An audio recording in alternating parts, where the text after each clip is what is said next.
Hello, everyone. It is such an honor to be joining you for the 2022 Festival of Faiths in Louisville. Our Commonwealth is a beautiful place, made even more beautiful because of our people. And what makes Kentucky so special is that we are strong, kind, and compassionate people. But even more importantly, we are all unique. As a person of faith, I believe that every person is a child of God. Our differences should not divide us. Our differences should bring us together to listen, to learn, and to lift one another up. And the more progress we make, the closer we become to truly being Team Kentucky. And this is why I love this event so much. The Festival of Faiths brings us all together to celebrate the stories that make us who we are. It provides us an opportunity to both learn and to grow. We've been through some unimaginable challenges these past few years. But what gets us through dark times is each other. When we were faced with a global pandemic, a historic tornado, or devastating flooding, what brought us through was each other. And in those moments of need, nothing matters except helping our neighbors out when they need it the most. And that is how we should live each day, because as I truly believe, we're in this together. In Scripture, we're told, so continue encouraging each other and building each other up, just like you are doing already. I think everyone in this room can agree that by building each other up and leading with love, we can achieve anything. I'd like to thank everyone here today for taking part in this special event. I hope you all enjoy the stories and new friends that you will meet and hear today, and I look forward to seeing you in 2023. Thank you.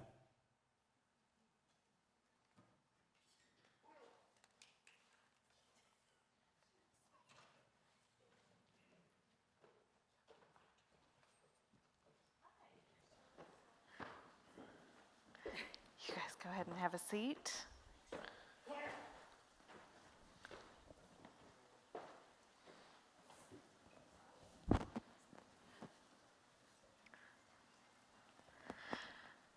Well, good evening. It's so nice to see all of you here. I'm so glad that you were able to join us. My name is Tara Anderson. I'm the producer and I guess host and curator of tonight's show. Who here is familiar with the Moth? Anyone? Show of hands, a little applause. Yes, thank you. This is not an official Moth show, so don't get too excited, but it's the Moth style show. If you've ever been to the Moth at Headliners, we do it every last Tuesday of the month at Headliners Music Hall. Come join us. For our friends who don't live here in Louisville, there's probably a Moth Storyslam near you. You can check it out at themoth.org and see where there's an event near you that you can attend in person. So the Moth Storyslam is an open mic competition. We have judges, teams of judges that are chosen from the audience, and they give each storyteller a score after their story, and then we have a winner. At the end of a year or so, we do a championship round, the Moth Grand Slam, which happens right here in this room. We have one of those coming up in a couple of months, I think. I'll have more info on that soon. Every time we do a Moth Story Slam, we've got a theme. Something like love hurts, or crossroads, or nature, or cravings. You get the idea. Just one or two words that every storyteller is going to build their story around. So tonight, our theme is faith. All of these storytellers are using this theme as a connecting thread to their story, but they can interpret that word in any number of ways, and you will hear that this evening. Some of these people are folks that I met because they appeared on the Moth stage. One of the best parts of that gig, I'll tell you, is the people that I have met. And others here I've been lucky enough to work with or know through friends. They all live here in Louisville. They all felt a resonance with this theme. And they've all been working on defining, shaping, and refining their story with my help and, more importantly, with each other's help. So now we'll get to hear each one of their stories, and can I say what a gift they are giving us with their generosity and their vulnerability and their openness.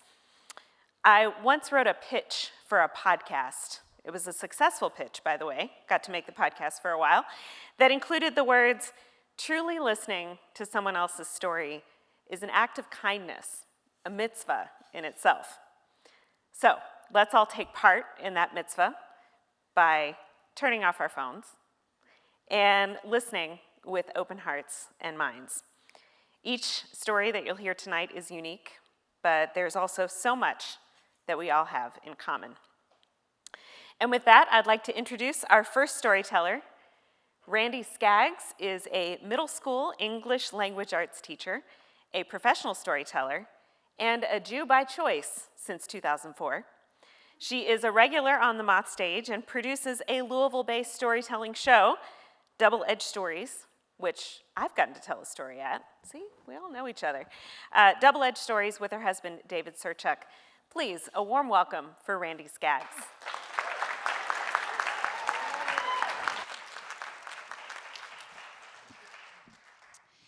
Growing up, I desperately wanted two things. I wanted to know all of the mysteries of the universe, the great why behind everything, and I wanted to be good.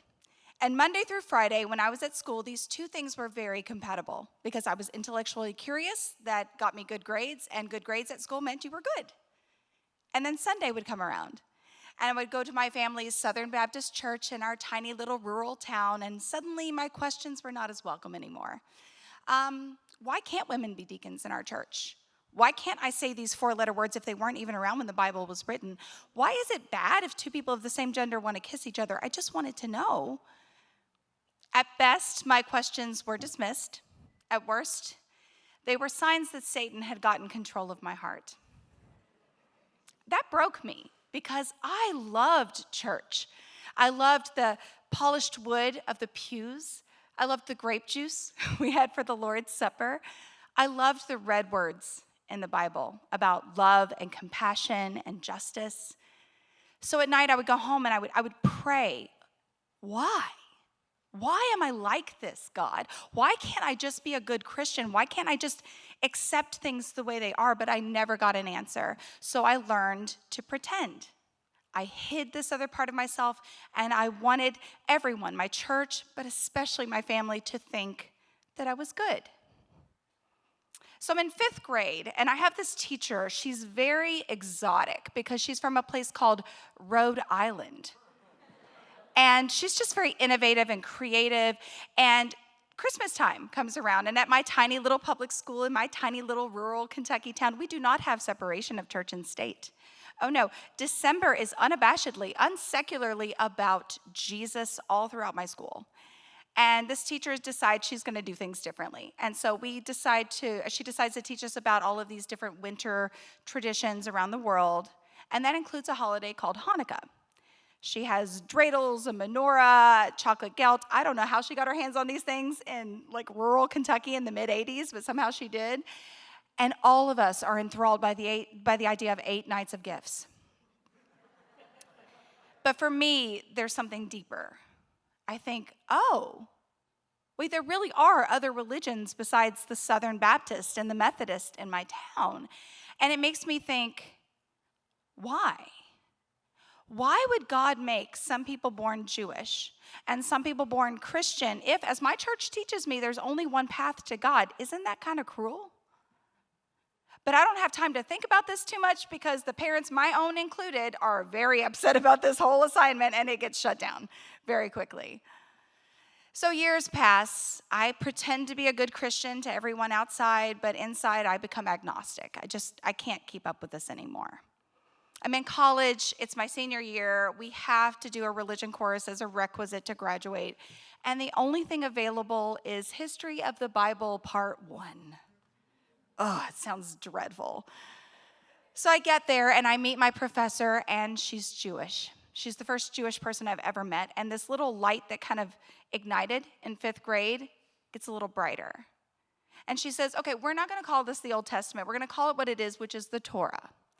And we're going to read it as if God is a protagonist in a literary work, and we're going to analyze why he does the things he does. We're going to learn about the councils that created the Torah and why they chose the books they chose, why they rejected the books they rejected, and suddenly these two parts of myself are converging. Like I'm learning about religion, which I've always been interested in, and I get to ask why, and it becomes my favorite class. And several months later, I graduate, and I move to New York City, and part of that is because I'm a theater major, But the other part is, Ariel, she wanted to be where the people were, the mermaid, right? I wanted to be where the Jewish people were. I did. I was just drawn to it.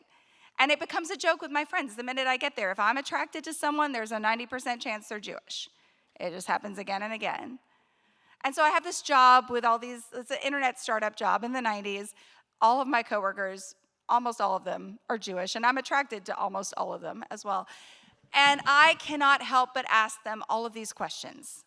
Why don't you eat leavened food during the 8 days of Passover? Why don't you eat anything on Yom Kippur? Why do you eat jelly donuts on Hanukkah? I ask a lot of questions about food. Food was very important to me. And they humor me, but I can tell that it's a little weird for them that somebody from rural Kentucky is asking all these questions, so I kind of back off a little bit. About 3.5 years into living in New York City, I finally get in a serious relationship with a Jewish fella. It took a while, but I got there.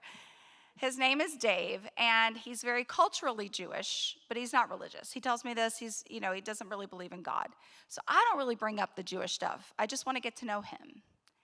And we're about a year into our relationship. I'm almost 27, he's 31. We've hit a crossroads. Like, we either get serious or this isn't really the relationship for us. And he sort of sheepishly tells me, look, I know it makes me kind of a hypocrite, but I always saw myself having a Jewish family. And it's this moment for me. I'm like, okay, this is the moment. And I say, you know what? You're going to be shocked to hear this. But I think I also see myself having a Jewish family. And he's surprised, but not in a bad way. And so the following Friday, we find ourselves at services at this tiny little synagogue in Hell's Kitchen in New York. And I don't know when to stand. I don't know when to sit. I don't understand any of the Hebrew. But I love the polished wood of the pews. I love the English translations in the margins that talk about love and compassion and justice. And when the service is over and we go to the basement to have something called Kiddush, I love that the kosher wine tastes almost exactly like the grape juice I had in my family's Southern Baptist church. So we meet the rabbi. His name is Rabbi Josh. He's young. He's only a few years older than us. He's very charismatic and fun. And we tell him that I'm interested in Judaism and I've done my homework. Of course I have. Of course I've done my homework. So I know he's supposed to reject me 3 times because you have to really want to be a Jew. And so I'm shocked when he goes, oh, that's cool. Yeah, okay. So we just started up our new classes. Yeah, we meet every Wednesday night. Here, let me grab you a syllabus. The surest way to my heart is through a syllabus. And he hands me a syllabus, and he's like, all right, I'm going to see you Wednesday night. And he looks at Dave, and he goes, I want to see you too. I think you need a refresher course. We weren't even engaged, I will remind you. We were just still dating. So I get to the first class with Dave, and Rabbi Josh says, I really want to introduce you to somebody, Randy. And he points to this elderly woman, and he says, this is Jean. Jean's been a Jew for a long time, but she still just likes coming to classes. And you all have something important in common. You are both from Kentucky. And if you've ever wondered, am I in the right place at the right time? That was confirmation. I was like, okay, I'm supposed to be here. And so we're reading these texts. I'm asking a lot of questions. Josh approves of the fact that I'm asking a lot of questions. And there comes a day where we all read the same thing, and Rabbi Josh says something about it, and I don't agree with him. And I tell him that I don't agree with him. And he beams at me like I'm his favorite child. And he says, you're getting it. Yes, God wants us to question what we read. He wants us to push back and to argue with each other. And it's the first time in my life that I felt like I'm good at loving God. The very first time in my life. And I am hiding this whole thing from everybody, except for Dave. I don't know how to share this with people without them judging me, especially my family, because I know they're going to say I'm going to hell. So we're about a year into this whole process. Rabbi Josh, call him Josh. Josh sits me down and says, look, you're ready. No pressure, but you're ready to be a Jew. Let me know. I'll get together a council of rabbis. We'll have you write an essay about why you should be a Jew. I get to write an essay. And it's so awesome. And he says, I know they're going to love you, and then you'll do the ceremonial bath, the mikvah, and you'll be a Jew. And I'm shocked because I don't feel ready, because there's still so much I need to know, and I don't like to do things unless I feel very prepared for them. So I say, I need to think about this. And he says, take all the time you need. There's no pressure. And I go home that night, and I pray. And I have the most vivid dream I've ever had, that I go to see God who is, of course, a college professor in his late 40s with a tweed jacket and the patches on the elbows. And I tell him my dilemma, and he says, okay, Randy, listen. You were raised in a particular culture, right? You have these customs, these traditions, these holidays. They bind you to your family, to your heritage. It's not perfect, but it's what you've always known. And my heart sinks. And I say, yeah, you're right. And then he says, but have you ever felt close to me through that, ever, even once? And I say, no. And he says, why not try something new? So 2 weeks later, I'm standing on the edge of a pool. It's a very small pool indoors, kind of like not very ceremonious, really. It's just like white tile. I'm naked. There's an Orthodox Jewish woman watching me to make sure I do everything correctly. But otherwise, it's me, and it's the water, and it's God. The rabbis have given me the okay, and so I go through, like I submerge in the water. I say the blessings that I've practiced a million times, and I come out, and I, Randy Skaggs from rural Kentucky, am a Jew. Little by little, I reveal this to my friends, none of whom are at all surprised. But I don't tell my family until a month before the wedding that Dave and I eventually planned, about 1.5 years after I converted. And I only tell them because the wedding is going to be very Jewish. And they probably should know before they get there. And it's every bit as bad as you imagine. There's crying and screaming and hanging up and ghosting and the multiple proclamations that I will be in hell when they are in the afterlife. But they come to my wedding. They're there. And I know that they're sad, but they're there. So I converted almost exactly 18 years ago. And if you don't know, in Judaism, 18 is a very important number. It is chai. It means life and hope. And last year, my daughter Stella had her bat mitzvah. And it was in the pandemic, of course, so we had a limited number of people who could be in the sanctuary with us. But 3 of those people were my mom, my brother, and my sister. And they were not there to merely tolerate my presence. They were there to celebrate my daughter. And they participated in the service by reading some of the English prayers that are a part of the service. They will never understand why I became a Jew. I will never understand why someone like me ends up in a family like that, honestly. But I think we've all grown to understand that there are so many different ways you can be good. Thank you.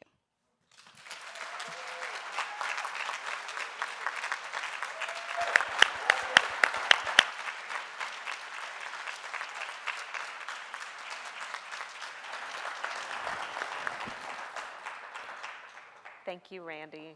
Randy told a version of that story at a Moth Storyslam, and I immediately thought of her when I was asked to put together this show, because I knew there was more, even more there that she wanted to share with us. Our next storyteller is Luis de Leon. He's a freelance journalist and musician. He has a degree in communication sciences from Universidad Rafael Landívar in Guatemala. He is the editor of La Esquina, a Louisville-focused news site in Spanish. He hosts the popular music show Acentos on Art XFM. And as a musician, you may have seen him perform with Appalatin, Hot Coffee Breakdown, Tristan Brooke, and Yapa. Please give a warm welcome to Luis de Leon.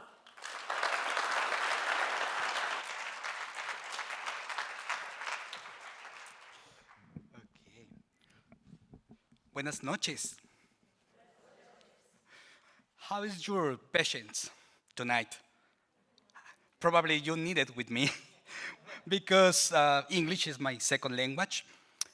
When I am a child, I have 2 dreams, one journalist and musician. Probably I have 7 years. I live in Mexico and Guatemala in the south. I have 7, 9 years. I have contact with 2 countries, Mexico and Guatemala. It's similar here. Louisville and New Albany is very near. But the most interesting is I have My family is big. I understand two accents from Mexico, from Guatemala. It's Spanish, but its accent is different. But when I am child, I play it too much every day, every day. My mom always find where is Luis. Always I drop in the tree. Now my little son, not my little son that years, but is more tall with me. Um, we drop the trees. I like it. I remember I listen radio. ¿Cómo se dice? Onda corta. The listen. Yes, yeah, in different countries. Oh, wow. Yeah, I remember.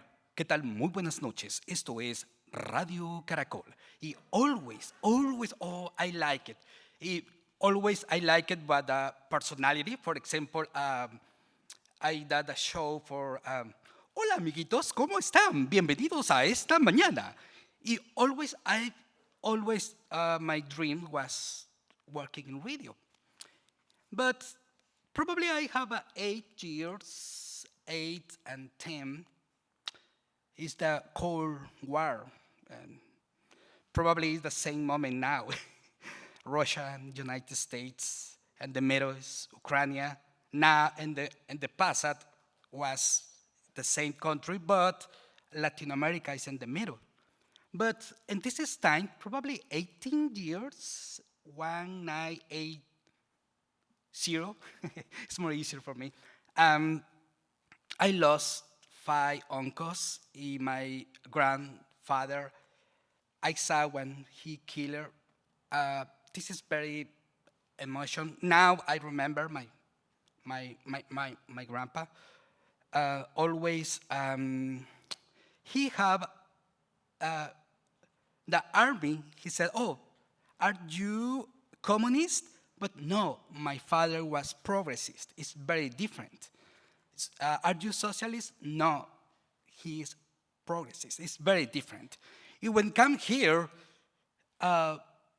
in United States have other concepts. But when I am child, we have a contact with other situation.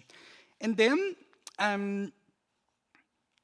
when I go on the school, always I have contact with that religion.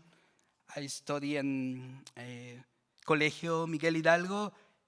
This is college was Catholic. And then one uncle, he invited me, "Hey man, can you study, can you coming from Guatemala?" Yeah, sure. This is the reason I moved from Guatemala. This is time I never drink alcohol. When I go Guatemala, I discovered this is part.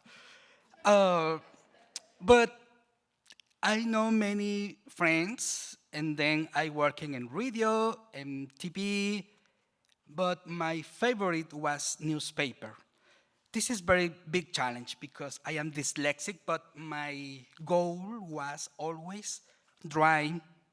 But I am dyslexic. It's a big deal. But I working for 6 years, and the name is El Periódico. It's the second best newspaper from Guatemala. I am working the investigator. I investigated traffic draw, human traffic, sorry.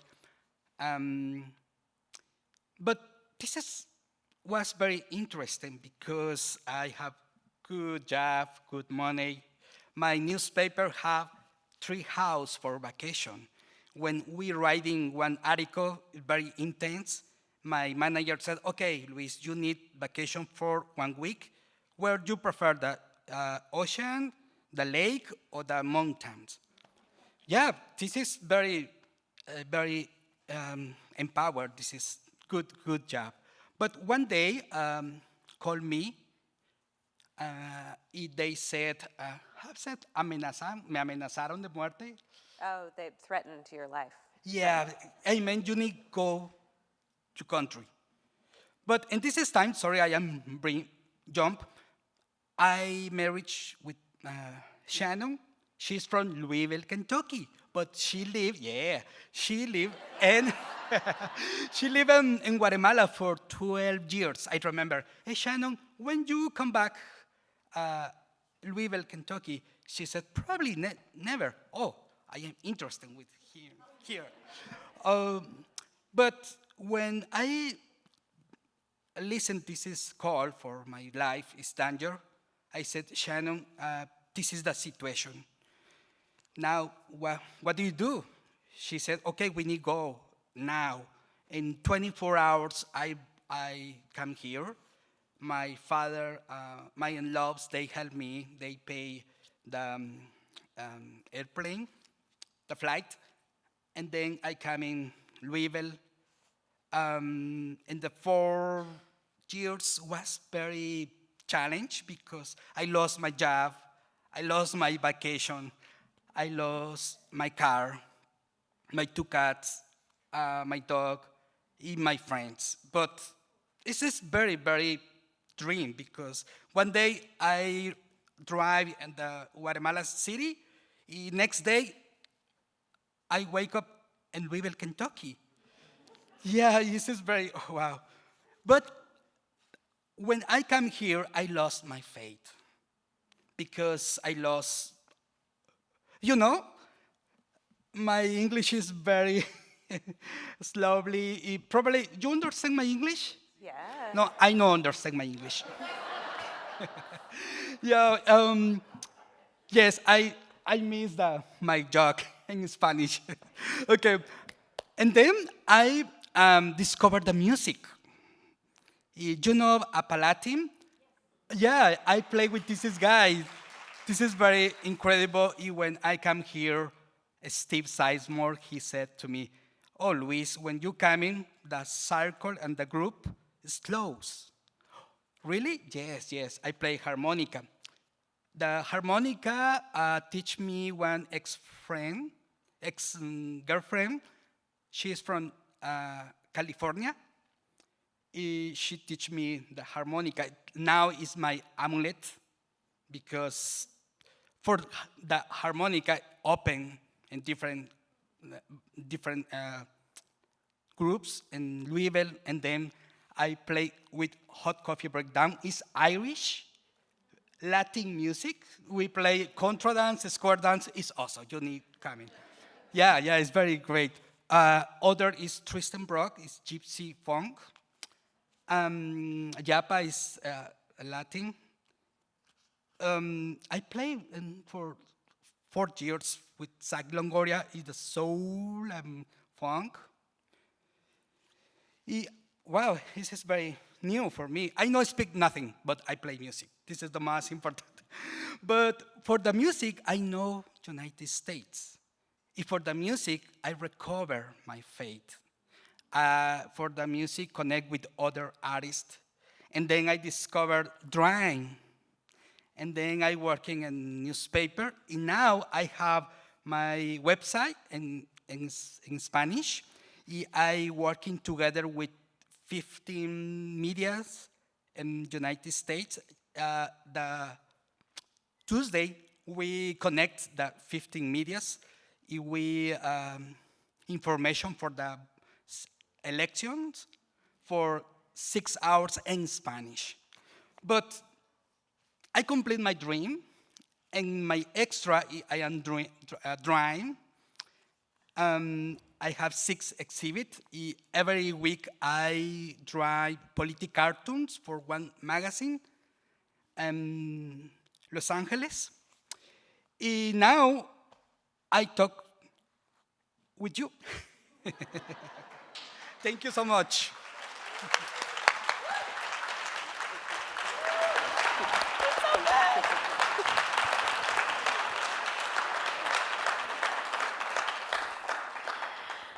I told Luis that I think it's super brave to get up and tell a personal story in your second language.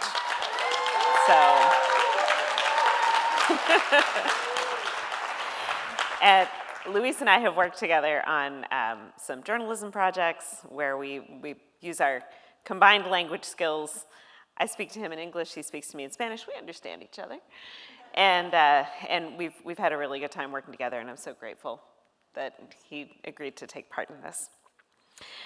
Our next storyteller is Ashley Clark. She's a writer based in Louisville. Her career has included time as a newspaper reporter, a healthcare communications consultant, a food blogger, and an oven reviewer. So many biscuits. She is the Vice President of Digital for Louisville Public Media, and she also hosts the Moth Storyslam in Louisville. Shocking. Please welcome Ashley Clark.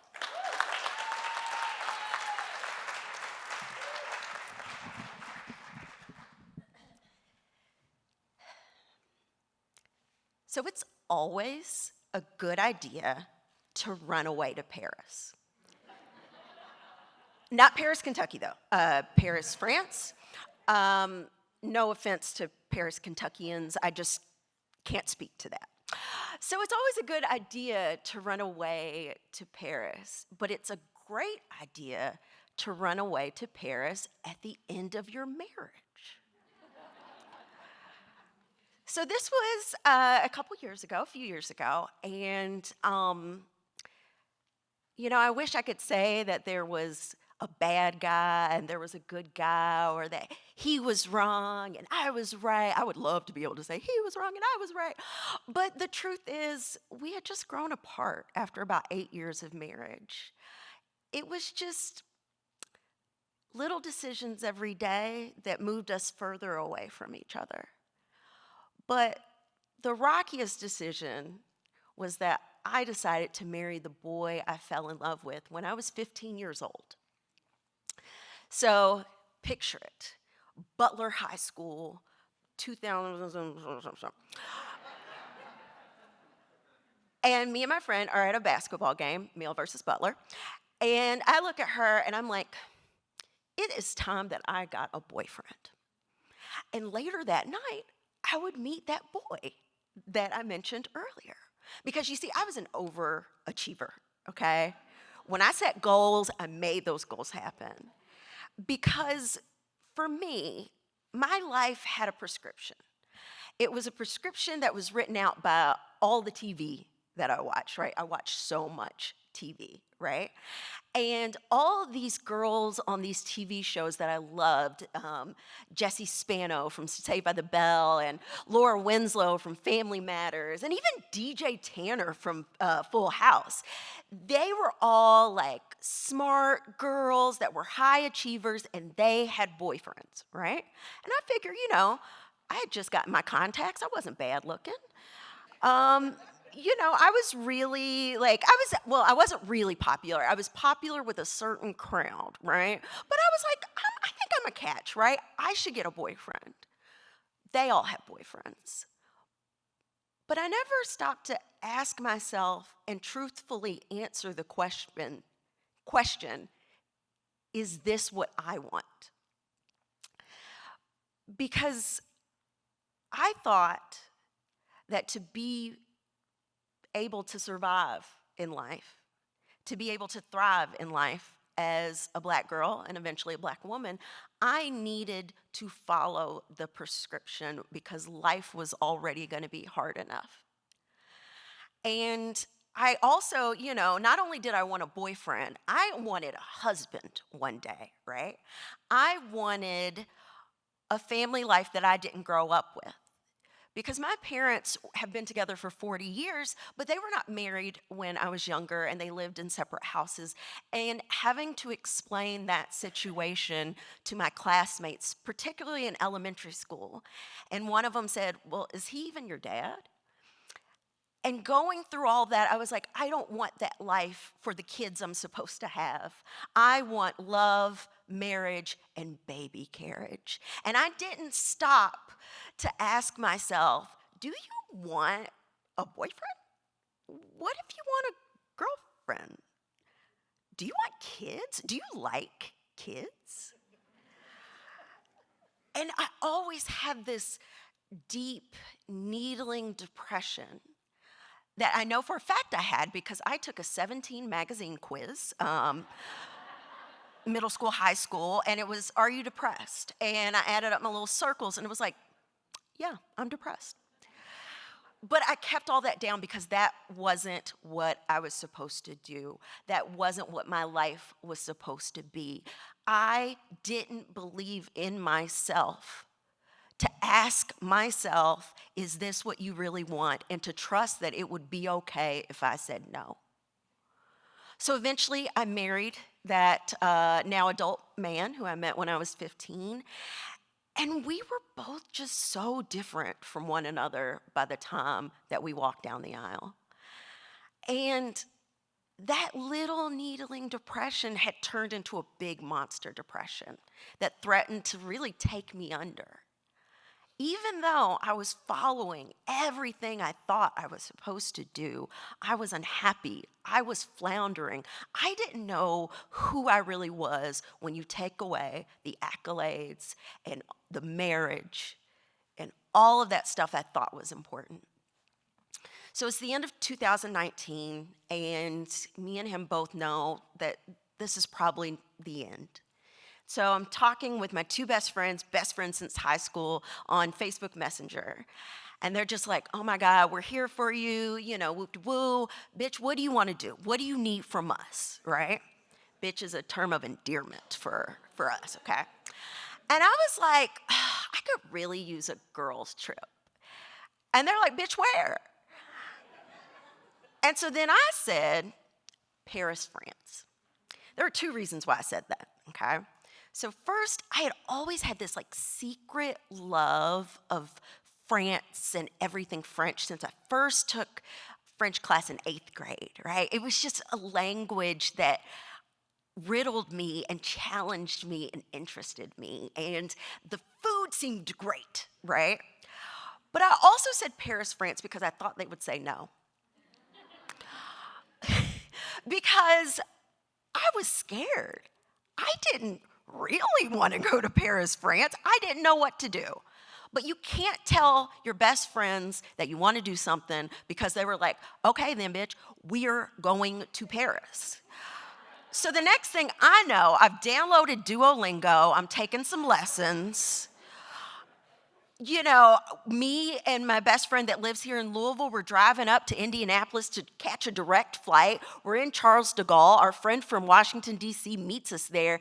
And I'm in fucking Paris, France. And it was winter. It was January 2020, right? And, yeah. And even though it was cold, the air just was crisp and it felt better than winter in Louisville. I was like, this is awesome.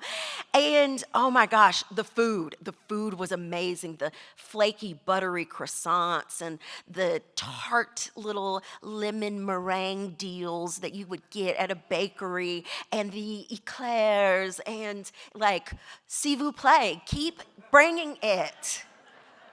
But the biggest thing for me when I was over there is I took the very basic French that I'd learned off and on ever since 8th grade and was interacting with people, interacting with cashiers and shopkeepers. And we weren't having any political debates, other than the guy who saw that we were Black Americans and said, oh, Barack Obama. And I was like, yeah,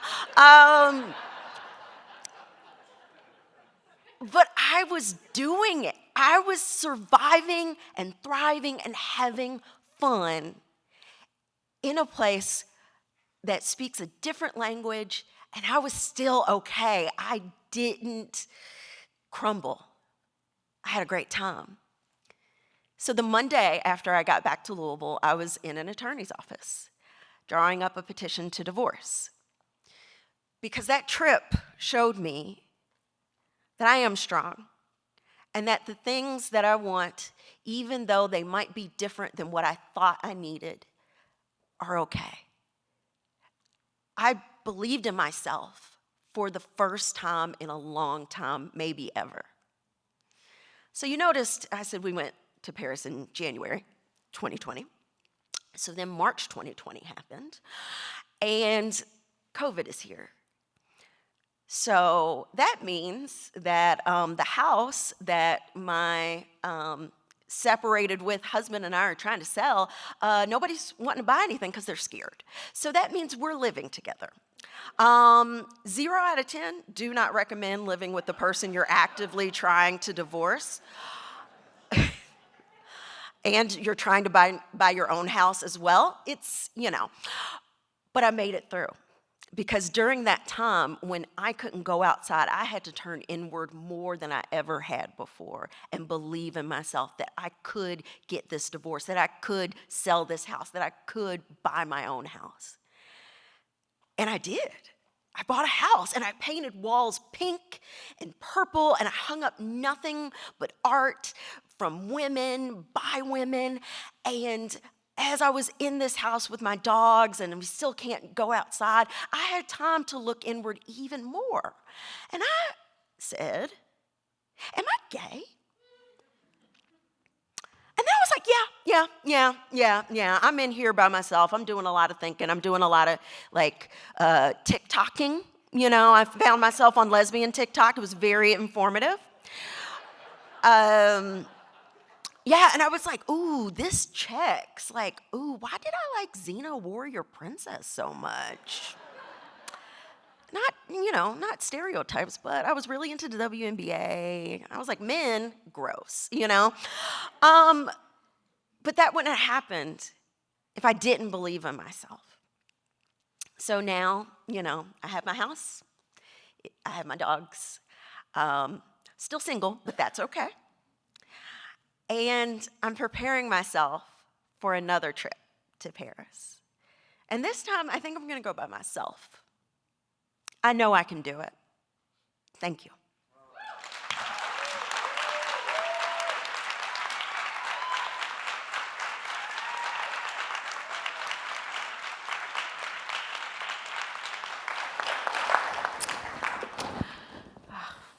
We need a moment. Thank you, Ashley. Ashley and I are both working on our French on Duolingo, and so I'm always sending her like the craziest sentences and, what was it? Something about like, that clown is smiling at me. I don't know why Duolingo thinks I need to learn this. What does Duolingo know that I don't?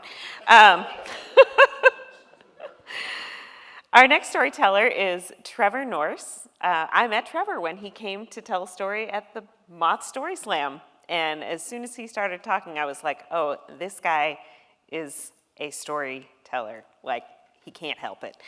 He is a tree-climbing arborist who grew up in small-town South Kentucky, where the days are slow and the dialect is even slower. The cast of characters that he's encountered along the way sparked his imagination and fuel the stories that he loves to tell. Please welcome Trevor Norse.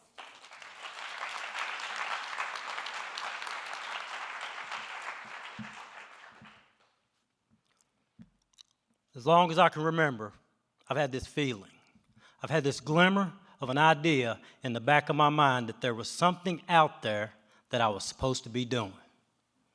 But it is very hard to find a thing when you don't know exactly what it is you're looking for.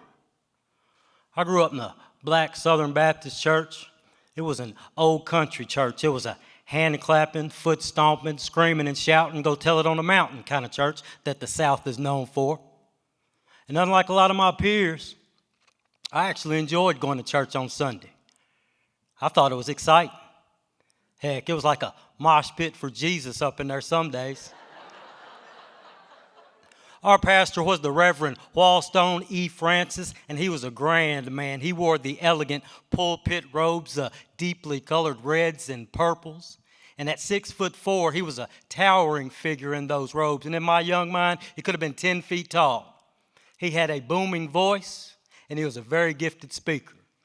He was one of those Southern preachers who liked to sing when he talked. To make a point, he'd say, "Amen, amen." And I remember I would be glued to that pew and transfixed on that message. Well, one Sunday, pastor had given an especially rousing sermon in my estimation. I don't recall the topic. I don't know what verses he quoted, but I do know I felt something stirring inside of me that day. And when they had the altar call, that's the time, if and when you decide you want to give your life over to Christ, that you should speak now or forever hold your peace. You didn't have to hold it forever. You could come back next Sunday if you hadn't made your mind up. But I had made my mind up that Sunday, and at 7 years old, I stood up and I walked that aisle and I got saved in the name of the Father, the Son, and the Holy Ghost. And I knew I had found that thing.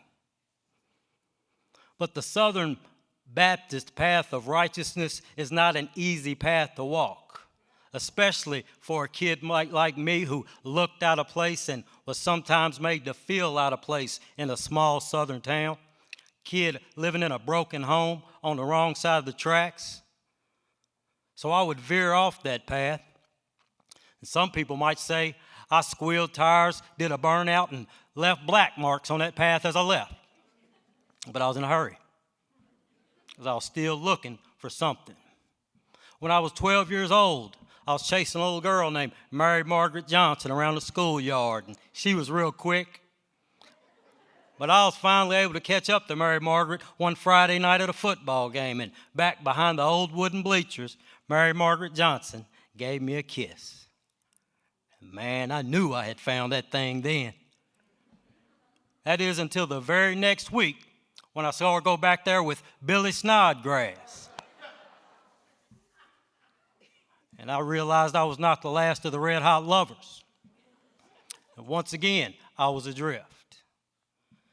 And I was still looking for this thing. And at 18 years old, I left my mama's house and I joined the United States Army. And there I would find a band of misfit children just like myself. And we were all looking for something. We were all looking to be hardcore.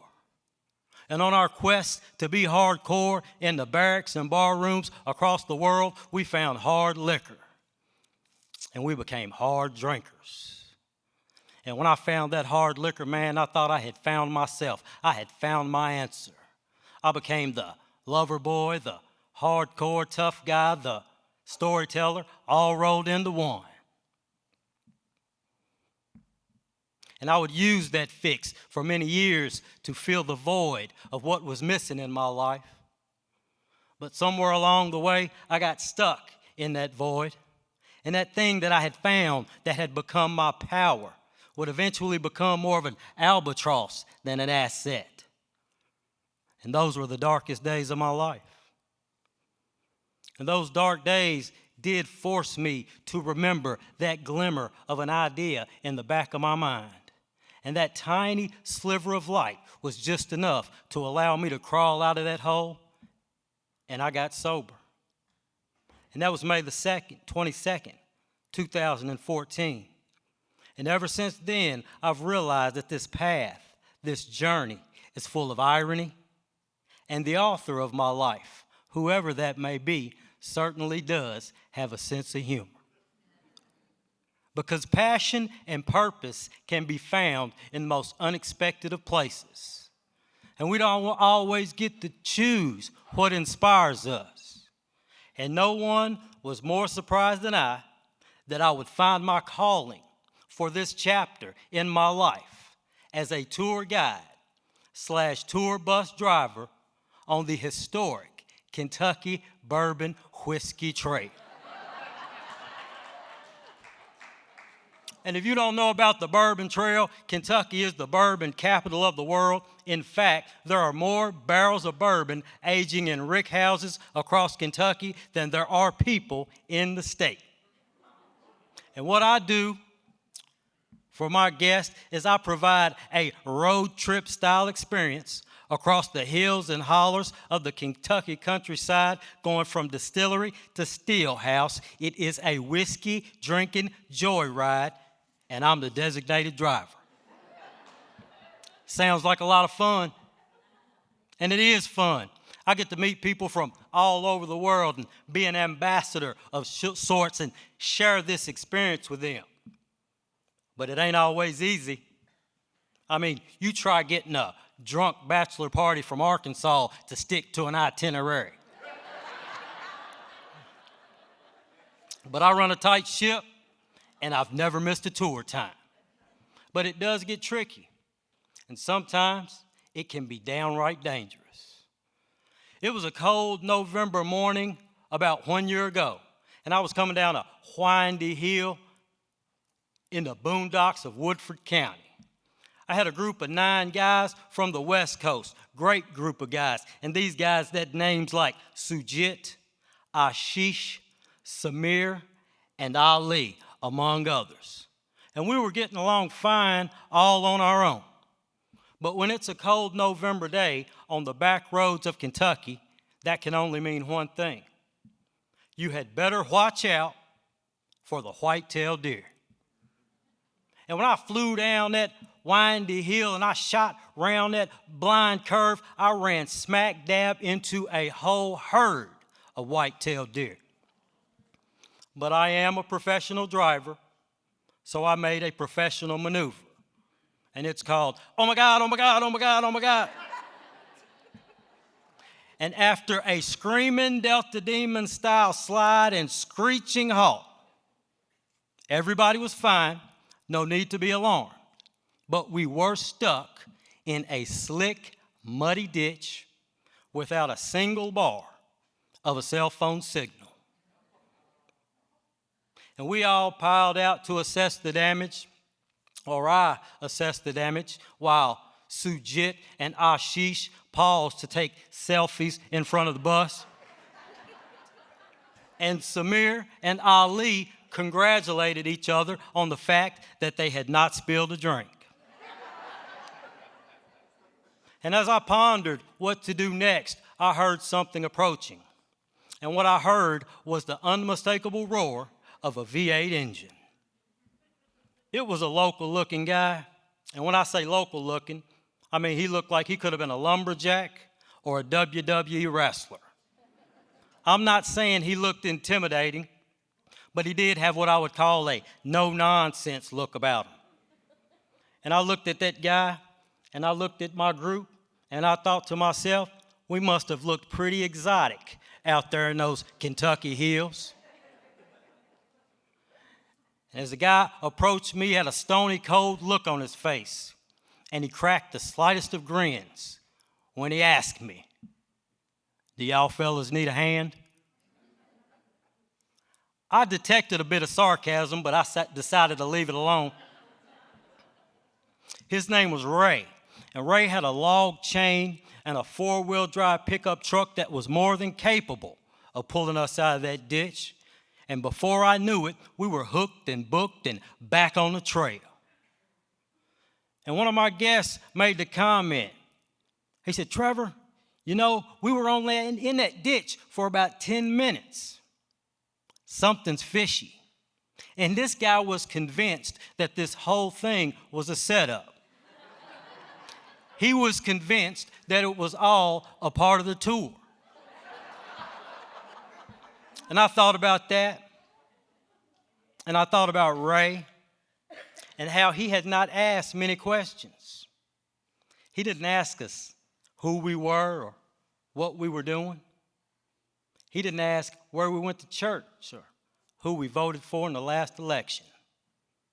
He asked us one question: if we needed help. Because we did, and nobody can go it alone. And for me, faith is not always a solo act. Sometimes faith can be found in others. And I don't know if I'm done with my search, but I do know that I'm content with not searching at all today. I'm content with letting the things that are for me find me. Because I think that guy might be on to something. I really do think this whole thing might just be part of the tour. I'll see y'all on the trail. Thank you very much.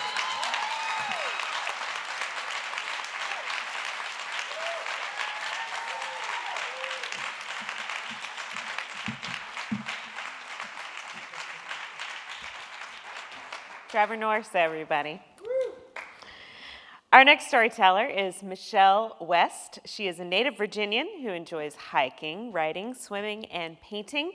A proud deaf and ADHD human, Michelle enjoys her little fur family in Louisville and often drinks bourbon with friends while playing tabletop games.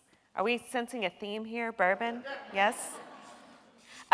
Just as a quick aside, Trevor asked me, is it okay to talk about bourbon at like a religious festival?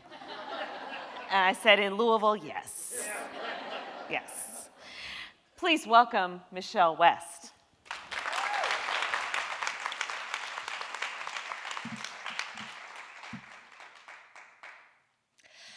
I am like a goat. I faint a lot. But that's really just code for that I have a incurable heart arrhythmia. That being said, I remember the day that I decided I was not going to die.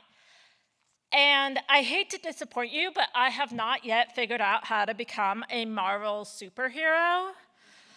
I'm still working on that, but what this actually means is that I have a substantially increased risk of dying in the next 10 minutes that I am up here. Before you panic and wonder if there's a doctor in the house or where the AED is or what song you should do compressions to, I have a lovely cardiologist. I take my medications religiously, and the songs are your choice of Staying Alive, Another One Beats the Dust, or WAP. That being said, I still know that day that I decided I was not going to die. I was 29, 4 months away from turning 30. I was in the Norton and Women's and Children's ICU. The day before, I had been found unresponsive on my bathroom floor. I was taken to the ER where I was subsequently coded for 10 minutes. My heart was shocked back into normal rhythm, and I was admitted. And at this point, I had been having these weird symptoms for 29 years and 8 months. And no one could figure out why. And so I decided, and I knew I just had to die. My friend Stephanie was a chaplain there at the time, and when I told her this, she said, Michelle, sometimes when we feel like we have to die, it means something in our life needs to die instead. Those were the very words that gave me hope. At this time, I was a hospital chaplain. I had just finished chaplain residency, and I was loving it. It is one of the most sacred, most fulfilling careers, okay? You are in a space of vulnerability 24/7. And one of the most precious moments that you get to experience is when you are escorting a family and a patient through death. You watch them create this crystal globe of grief. It glows and it's warm. It's filled with tears, sorrow, pain, grief, warmth, memories, joy. And you get to help pass that to the family. And me, as a chaplain, I got to be a keeper of stories, amazing stories. I got to meet someone who was once a stripper in New York and came down to Kentucky to be a housewife. I mean, that is such a story, right? And then there I was, in an ICU bed. And I had a whole ass story of my own. I mean, yes. that I had those words sometimes in life when we feel like we need to die, something in our life needs to die instead. So there I am, clutching my discharge diagnosis of anxiety, yay, being a woman who needs healthcare, right? And I was done. I had these horrible symptoms. Sometimes I was not able to eat. I was not able to keep down food. It felt like my heart was beating out of my chest, and the sense of doom that everything was going to end at any moment. It just kept getting worse and worse until I'm on my knees in my bedroom, begging God, please just make it stop, like something. I mean, send Liam Nielsen to come find the illness, threaten the illness, and cure it, right? You know, when you're a healthcare worker, you think when illness comes to you, you're going to conquer it. You're going to make that thing your bitch, right? Yeah. You think that Liam Nielsen is actually going to come save you? And then it turns out to be a Middle Eastern cardiologist who is saying words like rare, hard to treat, deadly, and he's listening to you. For the first time, I had a doctor listening to me and telling me, this is what is going to kill you. I don't know when it's going to kill you, but it's going to kill you.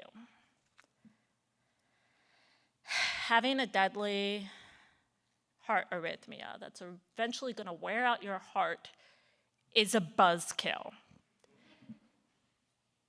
But there I am, late 2019, early 2020, figuring out incredibly difficult life questions. How many rounds of compressions do you want when you code? What medications do you want to have pressors?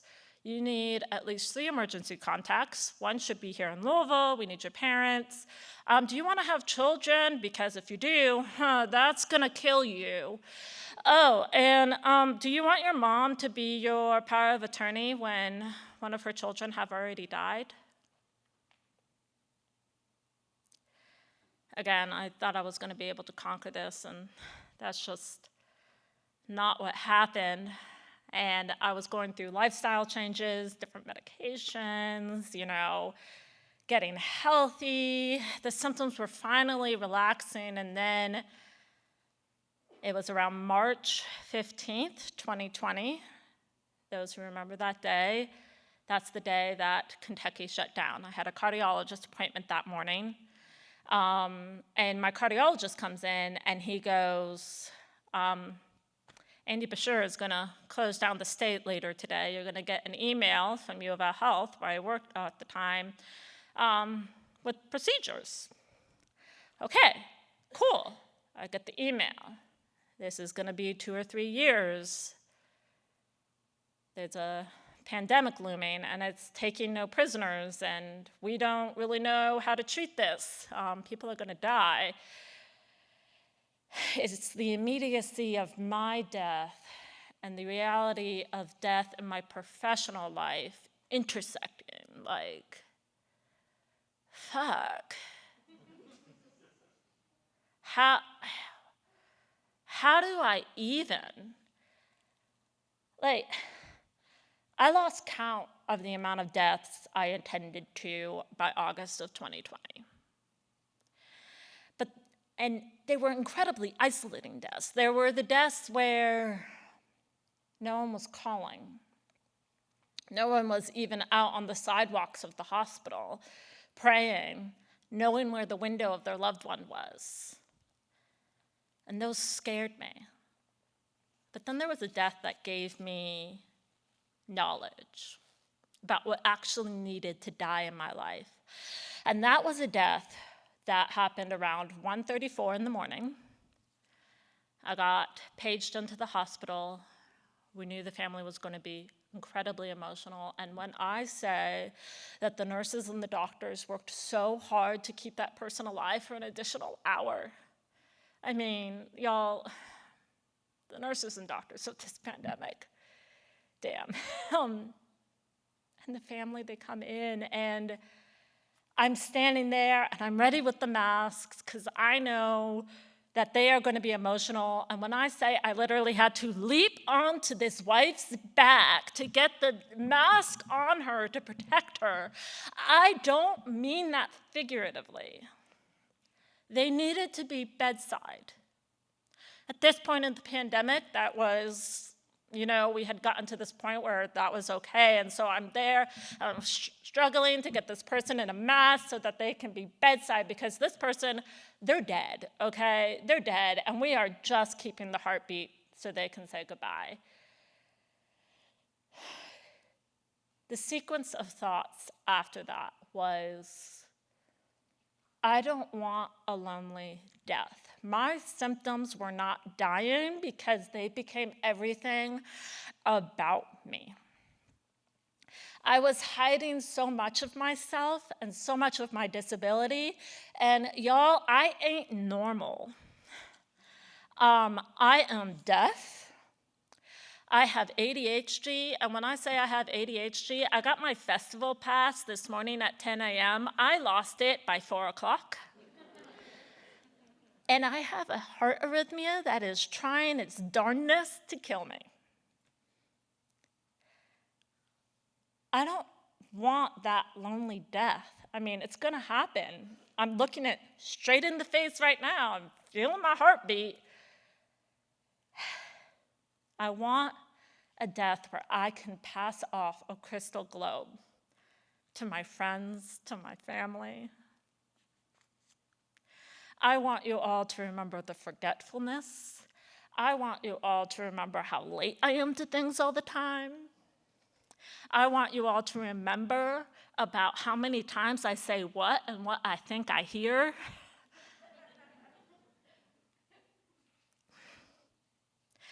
To my friends and family, I hope that when I go on to whatever is beyond this place, that you get to hold a crystal globe full of joy and laughter and this shared human experience together. Thank you.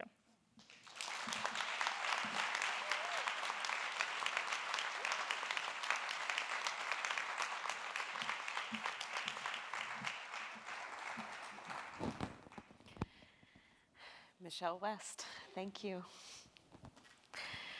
Our sixth and final storyteller for the evening is Mary Furlong Coomer, who I also met because she came to the Moth Storyslam. Mary is a retired middle school teacher and a lockdown retired YMCA fitness instructor. She is a fortune teller on hiatus, known as Kentucky Mary, when she's telling your fortune. She's a dancer, she's a Tai Chi player, and she has told over 85 stories for the Moth, 2 of which were on the Moth Radio Hour and can be heard online at themoth.org. Please welcome Mary Furlong Coomer.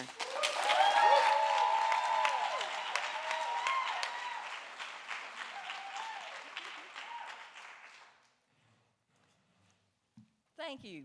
I was going to leave out my original opening line about my favorite Chinese proverb, which is, keep a green bough in your heart and the singing bird will come, until I walked up to the reception desk announcing I was the talent and saw this.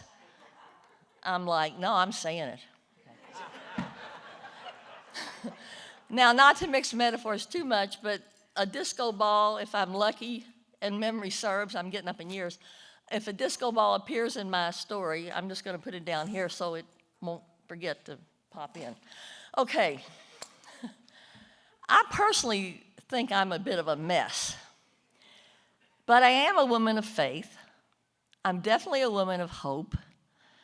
I was truly a woman of charity until, I don't know, not so long ago, and now it's work. sometimes to be as charitable as I would like to be towards some people. But I'm working at it. I also am a Matthew 7:7 kind of girl. Ask and you shall receive. Seek and you shall find. Knock and it shall be opened unto you. 40 years ago, I was neither sober nor solvent. Now I am both.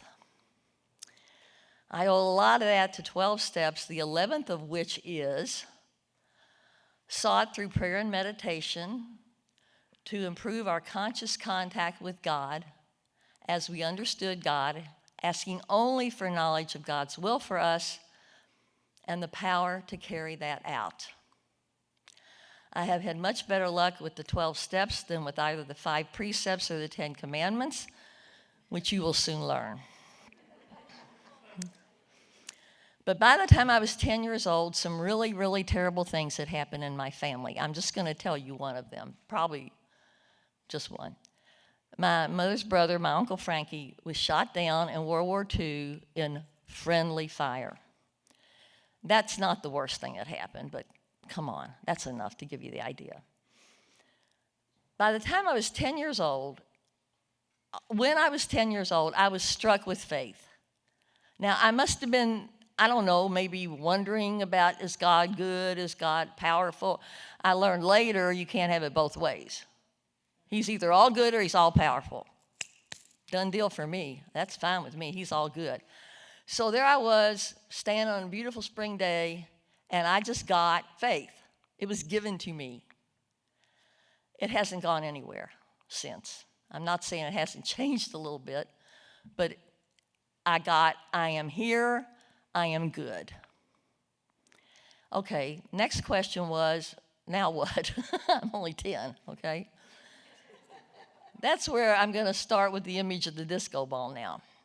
My view of the truth is a huge disco ball, ever rotating, hundreds of mirror tiles, lights coming at it from all different directions, and then just the slight movement of your head can change things. When the light hits a mirror tile, that's truth. That may be the only truth you see that day, whatever it is. I don't care if it's a refrigerator magnet or a bumper sticker or the Torah or the Bible or the sutras or the Vedanta. I don't care. If it's true, write it down. That's what I say. That's my advice. I won't give any more advice. But I was asking, now what? I know he's there and I know he's good. What am I supposed to do? Well, I got my answer on a TV show. Loretta Young, she said, work as if everything depended on you and pray as if everything depended on God. Well, that sounded pretty good to me. So I thought, but you better write that down. So I started writing a journal when I was about 12 or 13 years old. I've written every day of my life since then.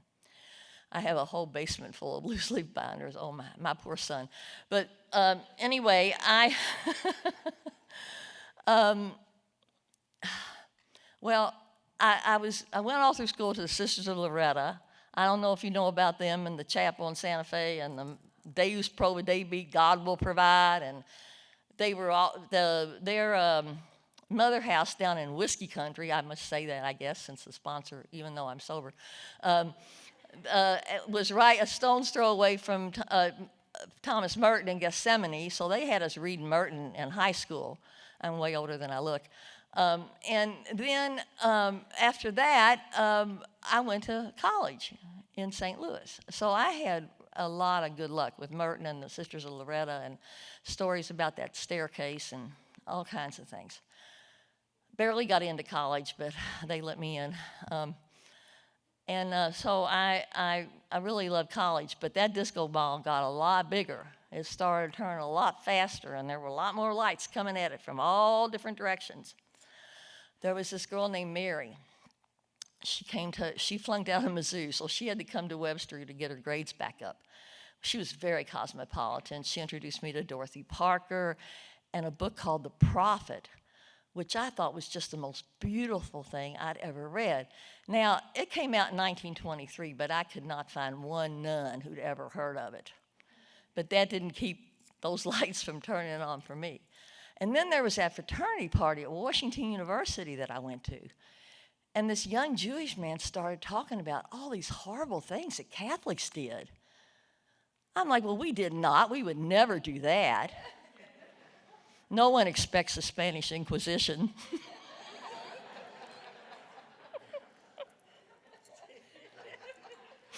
I just had to. All right, so adulthood arrived, and things unfolded in this order. I became a school teacher. I became a wife. I became a non-virgin. Finally, I became a mom. And I became a divorcee. Now, I love the church, and I love the sacraments, and I love the community, but now I'm divorced. So I was kind of getting to the point where I was afraid my religion might cost me my faith. Because I knew, I'm sorry, I was 30, I still had it going on. I knew I probably wasn't going to get married again, which I did, ultimately. But, you know, I am not going to sin on Friday night, go to confession on Saturday, go to communion on Sunday, and then repeat the whole cycle the next week. I'm just not going to do it. I knew what I was capable of, what I was not capable of, so I just had to leave the church. So then I started, you know, looking at that disco ball again to see what else might be flashing around. I mean, yoga and Tai Chi and Enneagram, and I'm getting a little bit out of order, but, you know, come on, I'm old. You know, lots and lots of interesting things. And I found a lot of good in a lot of things. But, you know, I do have to admit to limitations when it comes to Buddhism, for instance. I mean, now I'm no intoxicants, no sex. I don't lie. I don't steal. But I murdered a wasp in my kitchen last week, and I will do it again. So I go as far as I can go with whatever I go with. And that ball just keeps on turning, those lights just keep on flashing. And I've never doubted the faith that came to me that day when I think I as a child, I really needed it. And I've never doubted that I had to pray as if everything depended on God and work as if everything depended on me. I do want to leave you with a little bit of a riddle. I'm sure I've left out about half of what I was going to say, but see me in the lobby. You can recognize me. I'm the talent. I'm wearing green. Okay, so I matched the book, and I'm carrying a disco ball. All right, so there's a story. We hear a lot of times in spiritual circles, if you're feeling far away from God, who moved? That's a good one. But now I have a story for you from the Hasidic tradition of the Baal Shem Tov. He tells a story about a man who is, I can't stoop down because of the mic, but there's a toddler coming toward him, and he stoops way, way, way down. He puts his arms out.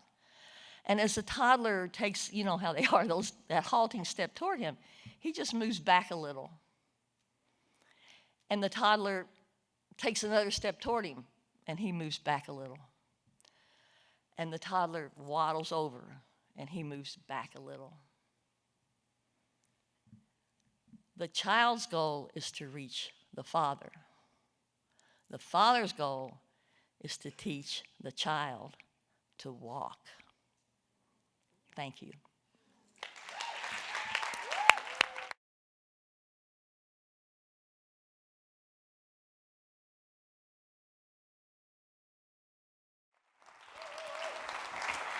Mary Furlong Coomer, everybody. Please, another warm round of applause for all of our storytellers. Brandy Skaggs, Luis De Leon, Ashley Clark, Trevor Norse, Michelle West, and Mary Furlong Coomer.